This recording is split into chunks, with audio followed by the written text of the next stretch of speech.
biz har doim aytamiz, original narsa qo'ydiring, o'ziga tushadigan uстановка qildiring, mutaxassisga olib boring deb. Mana jiddiy ham imperial K5imiz kelgan. Bunga uстановка qildirishgan. Hop, o'ziga tushmaydigan uстановка bilan biz qo'yilgan mashinamiz 50 rasm qilayotgan bo'lgan. Yaxshi yurmayapti. Tortishlari ham yaxshi bas. Hozir biz yana bitta K5 ga o'zimiz qo'yib berganmiz. Hozir ko'rsatamiz. Bir xil motor keladigan. Bunga hamma yo'qlarni original qilib, o'sha aytib o'tganimizdek, reduktorlari ham o'ziga tushadigan, injektorlari ham. Eng asosiy narsasi miyasi. Miyasi, masalan, mashinaning miyasi yurib beradi, agar miya bo'lmasa yaxshi yurmaydi.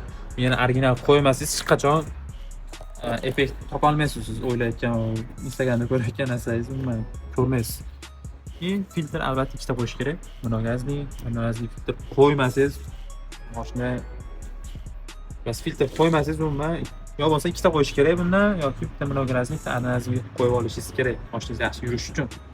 Reduktor tezda to'lib qolmaydi, boshqa narsa bo'lmaydi.